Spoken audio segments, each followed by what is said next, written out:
Boa tarde. Hoje eu trouxe um tema que ele é um pouquinho pesado, mas faz parte do processo evolutivo de todos nós, que é sobre morte, falecimento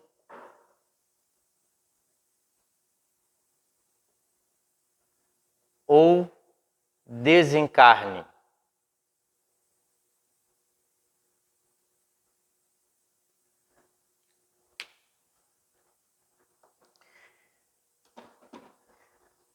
Bom, todos nós, em algum momento, vamos ter que passar por esta situação, né? E a gente sempre se pergunta, como será esse processo? Então, procurei, dentro também da minha curiosidade, trazer esse tema para vocês. Bom, o que vem ser a morte, né? Ou desencarne. A morte ou desencarne é a transição que o espírito experimenta entre o mundo físico, material, para o mundo espiritual ou sutil. É como despir-se de uma roupa que não lhe serve mais para usar uma mais adequada para a sua nova necessidade.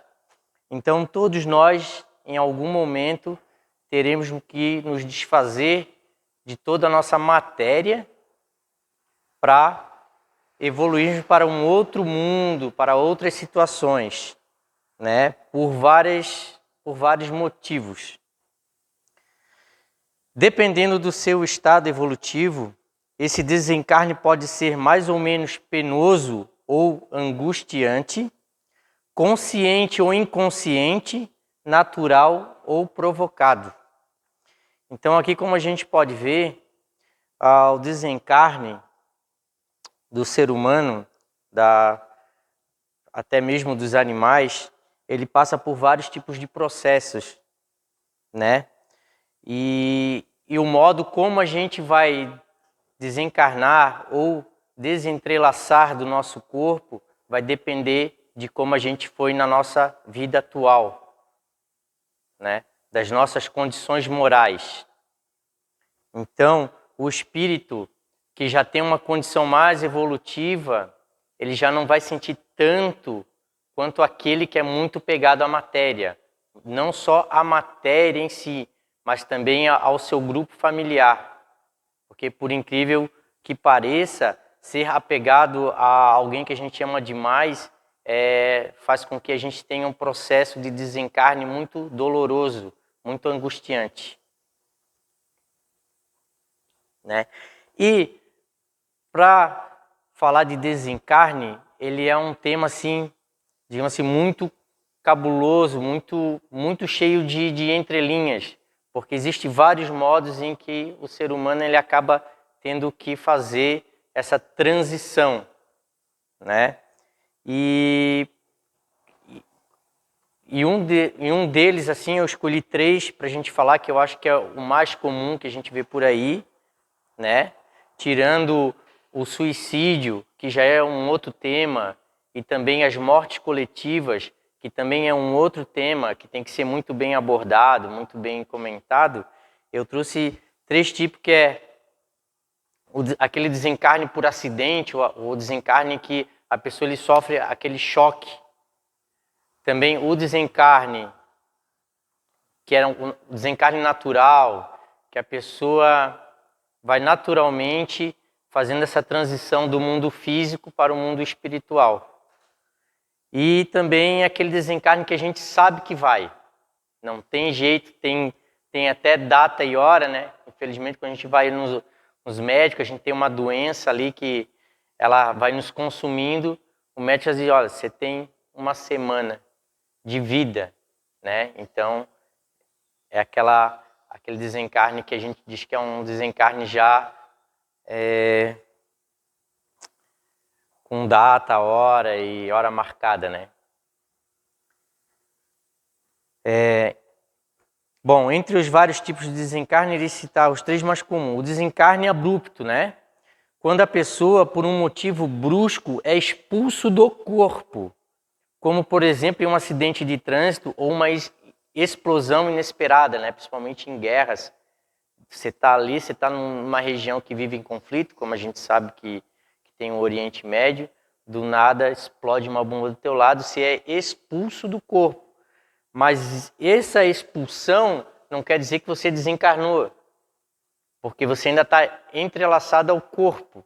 Ali, naquele momento, há uma equipe de espíritos preparados para fazer o desenlace.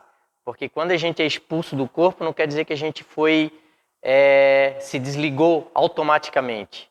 Tá? Ele por alguns segundos, esse desencarne ele acontece através de desenlace. Tá? Não existe o rompimento daquele fiozinho, né, que a gente já ouviu falar muito, principalmente nos livros do André Luiz, que liga o espírito ao corpo. Né? No caso, o espírito não, né? O perispírito ao corpo.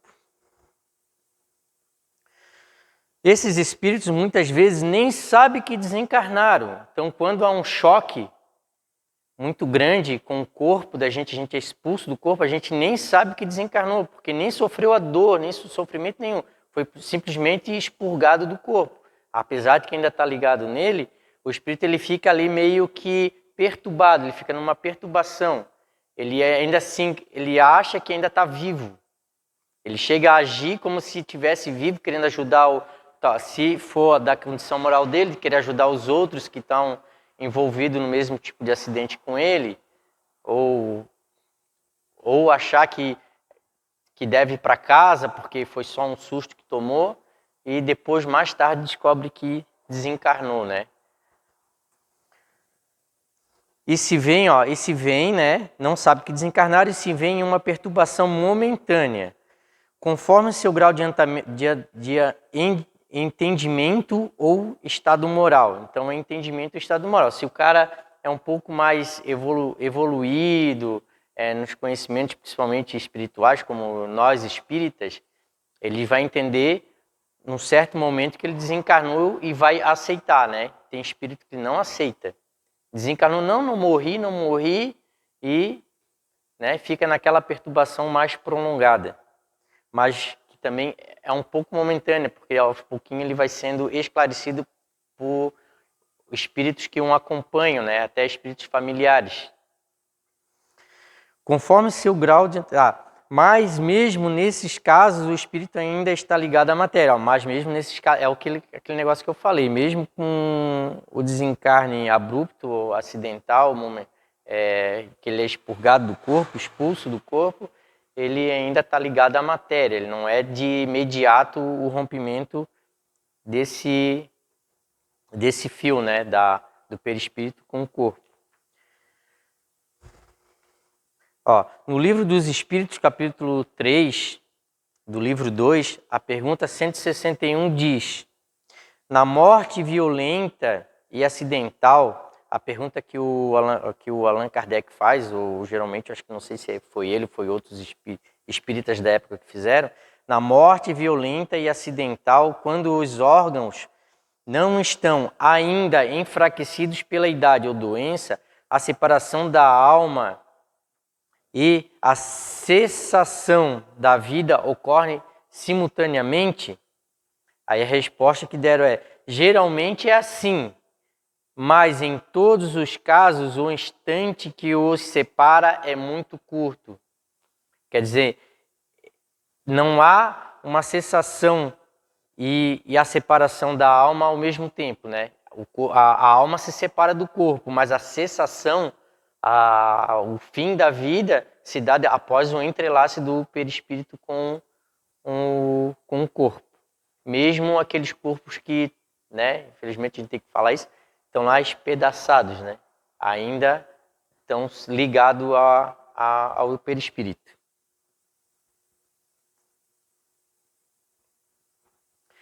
Aí nós vamos tocar no segundo tema lá que eu busquei, que é o desencarne pacífico, desmaterializado, natural. Há entre os vários tipos de desencarne aqueles em que o indivíduo dorme encarnado e acorda desencarnado, sem passar pelo processo de sofrimento. Estes espíritos geralmente possuem um grau de evolução mais adiantados e totalmente desapegados à matéria. Para eles é um alívio, como a um prisioneiro a ser liberto de seu cativeiro. E esse processo é gradual, não ocorre subitamente.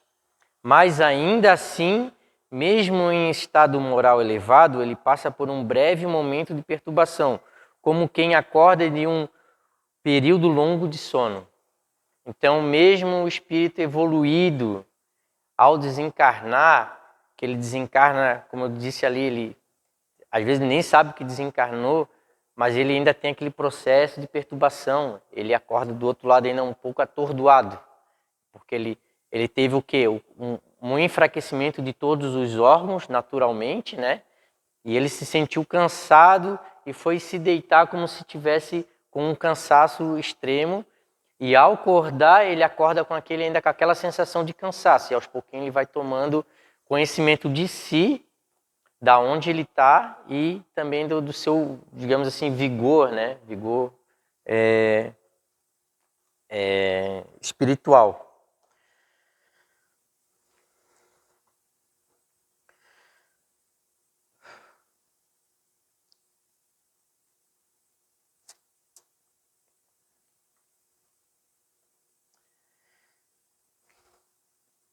A pergunta 163 e 167 do Kardec sobre esse tema. Eu tinha separado aqui, só um pouquinho aqui, fechou, né? Ó, 160, perturbação espírita. A alma deixando o corpo tem imediata consciência de si mesma? A pergunta que foi feita. Consciência imediata não é bem o termo. Ela passa algum tempo em estado de perturbação. Exatamente aquilo que eu havia comentado, né? Todos os espíritos experimentam no mesmo grau e durante o mesmo tempo a perturbação que se segue à separação da alma e do corpo? Pergunta 164. Não, isso depende da elevação de cada um. Aquele que já está purificado se reconhece quase imediatamente, visto que já se libertou da matéria durante a vida física, enquanto que o homem carnal, aquele cuja consciência não é pura, conserva por tempo mais longo a impressão dessa matéria. Então, nós vemos aqui que é o processo mais interessante, né? Quem não quer ir para a cama dormir e acordar do outro lado, já no mundo espiritual, né? Sem passar por nenhum tipo de sofrimento, né? Como a maioria passa, a gente sabe que a grande maioria acaba indo para um leito de hospital, sofre até poder se desentralaçar do corpo, né? E como é que a gente consegue isso? Através da nossa condição moral, do nosso desapego da matéria, né? Deixar de ser um pouquinho egoísta, né? Passar a fazer mais caridade, a auxiliar as pessoas, bom, e por aí vai. Então, esse desapego da matéria vai nos auxiliar muito nessa transição do mundo material para o mundo espiritual. E o desencarne consciente, né? A grande maioria das pessoas que por motivos de doenças graves ou até antes de uma fatalidade tem consciência de sua morte. Aqui quando eu digo fatalidade, eu digo que é aquela condição que a gente está no avião, o avião começa a despencar e a gente começa a entrar em desespero e sabe que não tem outro jeito, né? É botar na mão de Deus e esperar ver o que dá. Então, esse tipo de situação de desencarne, muitas vezes, perturba bastante também o espírito, porque se ele é muito pegado à matéria, ele vai ter um sofrimento muito grande, uma perturbação muito grande por não aceitar esse desencarne. Já as pessoas que também sofrem por algum tipo de enfermidade que vai levá-la a morte do corpo físico, ela também tem, mas o processo é um pouquinho, às vezes, diferente, porque alguns acabam aceitando e até mudando alguns hábitos, e outras não, né? Outras continuam sendo teimosas, mesmo com uma doença grave. Tem consciência da sua morte. Como pacientes terminais, por exemplo, que aguardam seu momento, em muitos casos em perturbação orgânica, agonizante, e muitos não aceitando a condição em que estão sujeitos a passar pelo processo desencarnatório. Geralmente, neste caso, tem a perturbação mais longamente, né? Se mantém perturbado mais longamente. Não aceitando a morte e prolongando seu sofrimento no corpo em decomposição. Então, muitas vezes a gente é tão teimoso que não quer largar o corpo, que a gente vai estar lá juntinho do corpo, sentindo tudo aquilo que a gente não quer, né? Eu tenho um livro do André Luiz que é muito bom, que é Os Missionários da Luz. Ele fala ali de vários processos desencarnatórios, muito interessante, desde o desencarne obsessivo, que a gente sabe que existe por aí, né, até o desencarne aquele, como eu tinha falado, que a pessoa vai morrendo sem sofrer, né? Vai desencarnar do outro, vai chegar do outro lado lá sem a mínima noção de que fez a transição. E ali tem vários temas. É bem interessante. Tem um que me chamou bastante atenção, de um senhor que parece que ele estava com uma doença muito grave e eles tinham que segurar ele por um tempo. Ele não podia desencarnar antes da hora. Ele tinha hora para desencarnar, ele não podia desencarnar antes da hora. Aí vivia uma equipe de enfermeiro lá tentando revigorar o corpo dele, mantendo ele vivo até a hora do desenlace, até que chega a equipe, uma equipe que vem com um equipamento especial, que vai lá e faz esse desenlace do corpo físico e do perispírito. Tem muitos temas bastante interessantes nesse livro do André Luiz, né?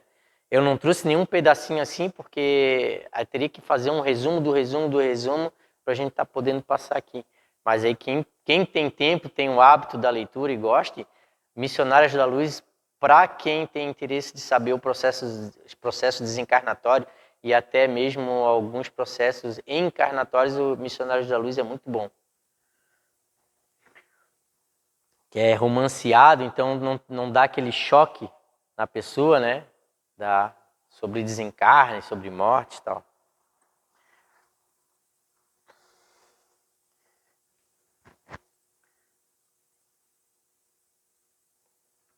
Diferente dos que vendo a libertação da alma em sofrimento preso a um corpo deficiente, esses espíritos, dependendo do seu grau de adiantamento evolutivo, passam a buscar entender melhor a sua condição como espíritos endividados e aceitam com mais naturalidade a sua condição. Já outros, muitas vezes, com medo do sofrimento, acabam por adiantar esse processo através do suicídio consciente, piorando ainda mais seu estado de perturbação pós-morte. Então, aquele espírito que ele aceita a condição de que ele vai desencarnar e ele aceita o processo de forma pacífica, ele tende a desencarnar um pouquinho até menos perturbado do que aquele que não aceita, que não deseja largar o seu corpo físico, né? Já os que cometem suicídio, a gente já sabe, né? Qual é a situação deles, né? Então tem muita gente aí que às vezes descobre que tem uma doença rara ou que vai ter um processo muito dificultoso até chegar ao desencarne, eles acabam cometendo o suicídio ou então vão para aquelas clínicas que têm a permissão de fazer eu até esqueci o nome do processo. Eutanásia, isso mesmo, eutanásia. Então esses espíritos eles vão ter uma dificuldade muito grande do outro lado da vida, né? Porque na verdade quem morre é o corpo, o espírito está sempre vivo, né? Aí nós vamos fazer aquela perguntinha, todo mundo quer saber, né? Morrer dói? Será que morrer dói? Desencarnar dói? na pergunta 154, é questionado o seguinte: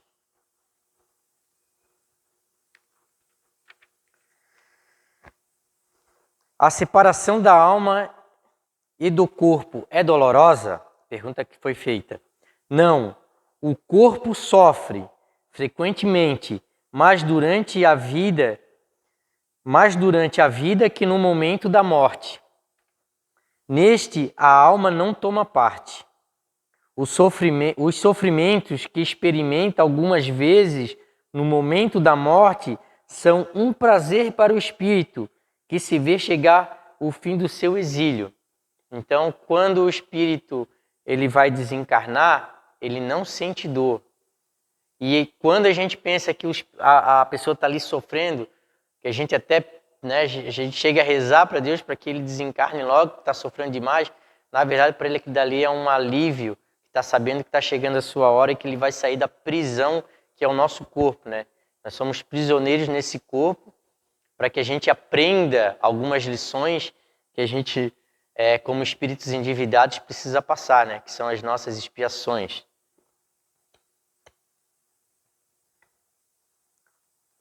Dependendo do grau evolutivo do espírito, o que dói geralmente é a consciência.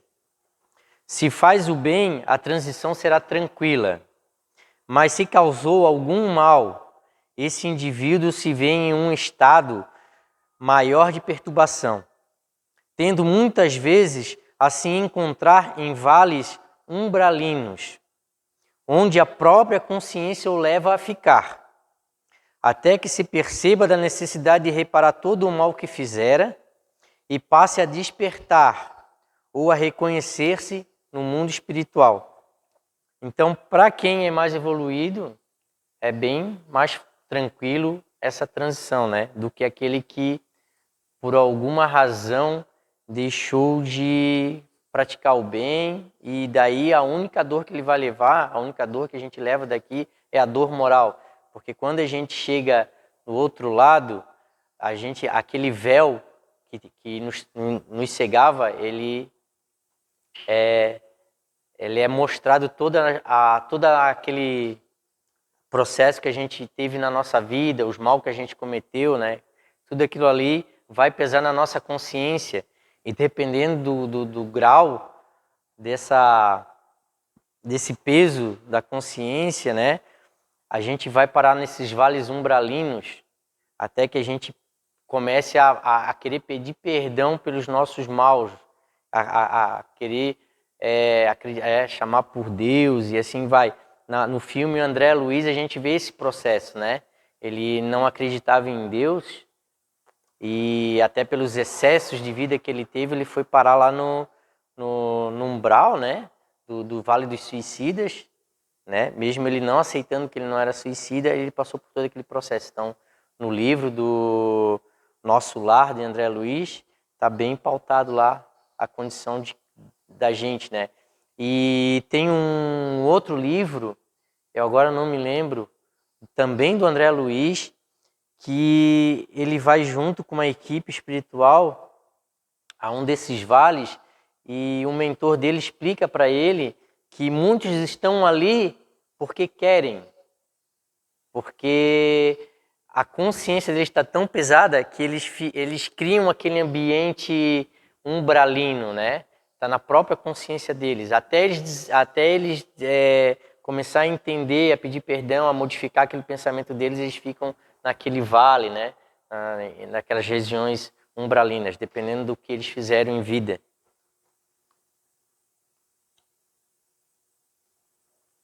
O estado do espírito no desencarne. Essa questão, novamente citamos, depende do quadro evolutivo de cada um.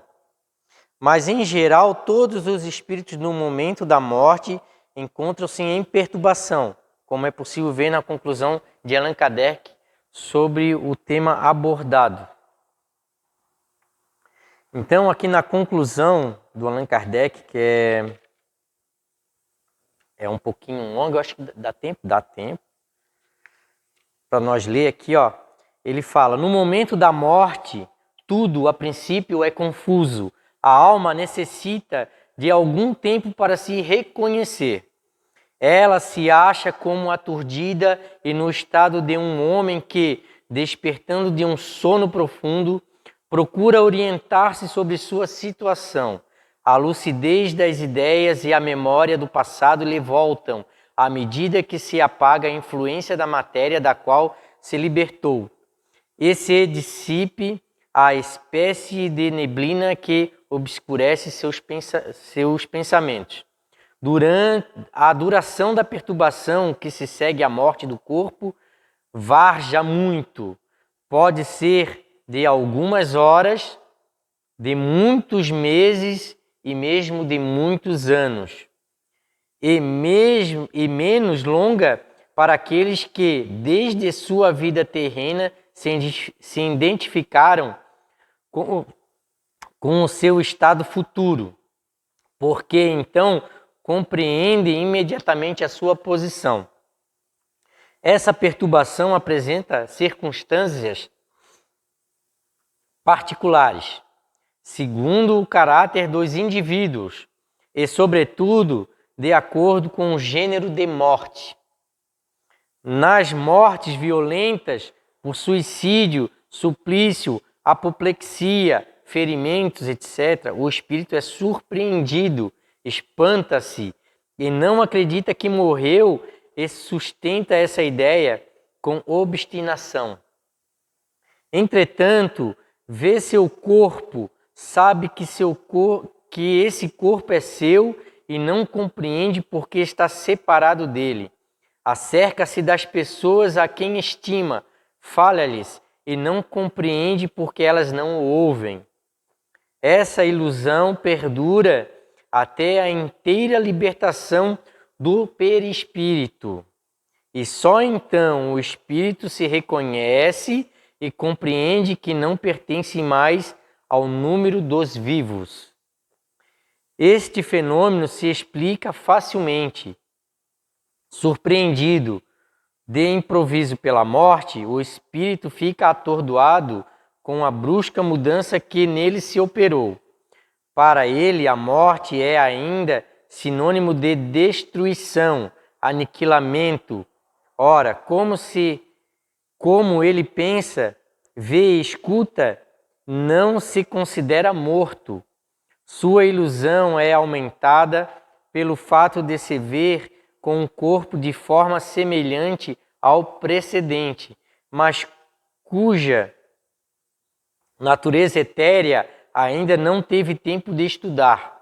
Ele o crê sólido e compacto, como o primeiro, e quando chamam sua atenção para esse ponto, admira-se de não poder apalpá-lo. Esse fenômeno é análogo ao dos sonâmbulos iniciantes que não acreditam dormir. Para eles, o sono é sinônimo de suspensão das faculdades. Ora, como pensam e veem, julgam que não dormem, certos espíritos apresentam essa particularidade. Embora a morte não lhes tenha chegado inesperadamente, todavia é sempre mais generalizada naqueles que, apesar de doentes, não pensam em morrer. Vê-se, então, o singular espetáculo de um espírito assistindo aos próprios funerais, como se fora um estranho, e deles falando como de uma coisa que não lhe dissessem respeito, até o momento em que compreende a verdade. A perturbação que se segue à morte nada tem de penosa para o homem de bem. É calma e em tudo semelhante a que acompanha um despertar tranquilo. Para os que não têm a consciência pura, ela é cheia de ansiedade e de angústias que aumentam à medida que ela se reconhece. Nos casos de morte coletiva, tem-se observado que todos os que parecem ao mesmo tempo nem sempre se revêem imediatamente. Na perturbação que se segue à morte, cada um vai para o seu lado ou se preocupa apenas com aqueles que lhe interessam. Então a conclusão é quase praticamente tudo aquilo que eu já pautei aqui no nosso trabalho de hoje. E daí eu coloco o seguinte, mais um instantinho, né? Talvez seja interessante a gente desencarnar todo dia. Parece estranho, mas é porque no momento do desencarne é que a nossa consciência bate. E daí aquelas pessoas com quem a gente magoou ou se sentiu magoado, né? Teve algum tipo de desavença, a gente quer o quê? Relatar-se, né? Se sentir leve para que possa fazer a transição. Então a gente deve fazer isso todos os dias. Se alguém nos causa algum mal, perdoar e também pedir perdão, né? Desejar o perdão do próximo, quando a gente também comete algum tipo de erro. Para que a gente possa, lá no futuro, quando realmente chegar o nosso momento, a gente ter aquela consciência tranquila, fazer a transição tranquila, praticar o bem, praticar a caridade, para que a gente possa chegar até melhor do que a gente está na nossa condição atual, né? Então era isso, obrigado a todos, né?